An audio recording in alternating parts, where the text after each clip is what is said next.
Have you ever wondered about the bloodiest execution in history? Throughout history, capital punishment has been used for the gravest offenses, such as murder, high treason, and arson. In this video, we'll explore Barbara's life and how she became known as Bloody Babs, as well as the details of the murder that led to her execution. So, if you're ready to learn about one of the most brutal executions in history, stick around until the end of this video. Over the course of history, numerous criminals have been condemned to death for their heinous acts. Capital punishment has been reserved for some of the gravest offenses, such as high treason, murder, and arson.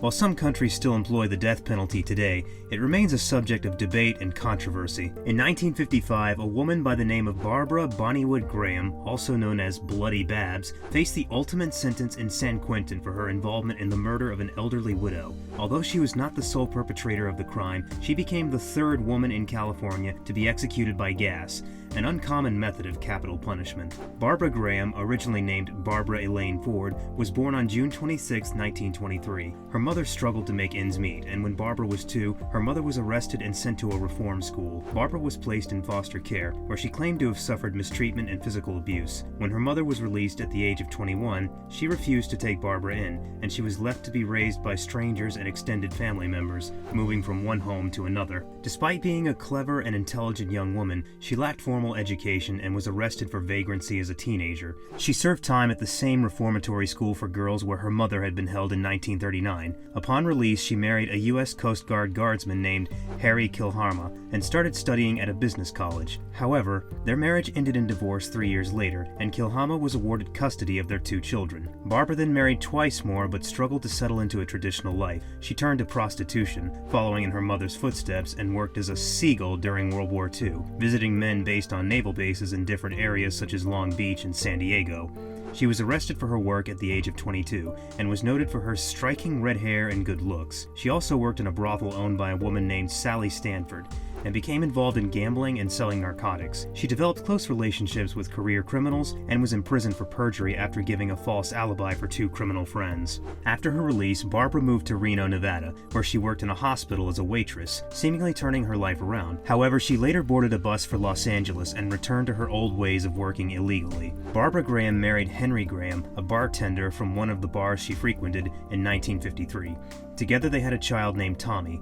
However, Henry had addiction issues and was involved in criminal activities. Barbara became involved with his friends, Jack Santo and Emmett Perkins, and had an affair with Perkins. Perkins informed her about Mabel Monahan, a 64-year-old widow who was believed to have a significant amount of cash and jewelry in her Burbank home. Mabel was a retired performer, and her ex-son-in-law owned several gambling clubs, leading to a belief that she had $100,000 worth of valuables in her safe, which would be worth over $1 million today. On March 8, 1953, Barbara had dinner with Perkins, Santo, and a safecracker named Shorter, although Shorter claimed he did not want Henry Graham to be involved. The following evening, the group stole from Mabel Monahan's house. Barbara gained entry into Mabel's home on March 9th, claiming she had car problems and needed to use the phone. Once inside, the safecracker entered with Santo, Perkins, and another man. Mabel was beaten, gagged, and bleeding, and the group searched for her safe.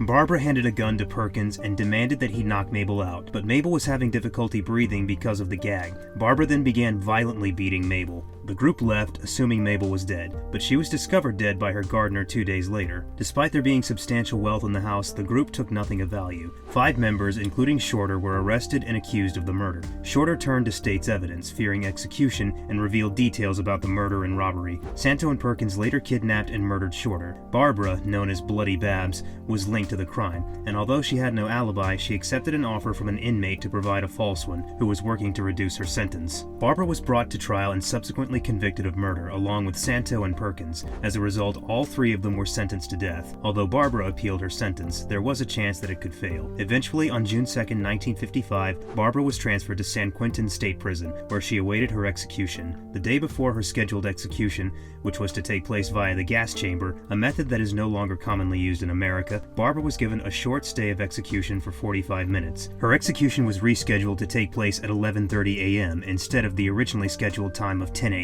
When informed of the delay, Barbara expressed her frustration, asking, "Why do they torture me? I was ready to go at 10 o'clock." Barbara Graham, also known as Bloody Babs, was led from her cell at 11:28 a.m. and taken to the execution chamber where the gas chamber was located. Before the execution began, she requested a blindfold to shield her from the onlookers. Her final words were, "Good people are always so sure they're right." The executioner suggested that taking a deep breath of cyanide would make her death quicker and easier, but she replied with, "How the hell would you know, you silly rascal?" After this exchange, the executioner lowered the lever, causing the cyanide pellets to drop into a bowl of sulfuric acid beneath Barbara's chair. Within 30 seconds, she slipped out of consciousness and rocked forward 4 or 5 times before her head fell. Her body quivered and shook until she died. Barbara Graham's life was filled with hardships, and she followed in her mother's footsteps to a life of crime. She was a cold-blooded murderer who killed an elderly and vulnerable woman in her pursuit of riches from theft. Despite receiving a couple of stays of execution, her sentence was not commuted and she was ultimately executed. As we come to the end of this video, it's clear that the story of Barbara Graham, also known as Bloody Babs, is one of the most gruesome and tragic tales of crime and punishment in American history.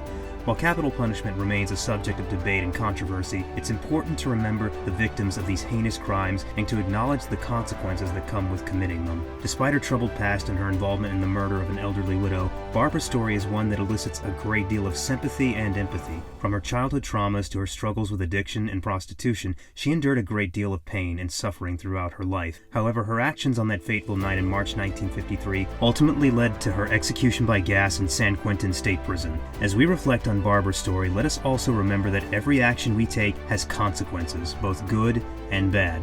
It's up to us to make the right choices and to live our lives with integrity and compassion, treating others with kindness and respect. Thank you for watching, and we hope this video has shed some light on this fascinating and tragic story.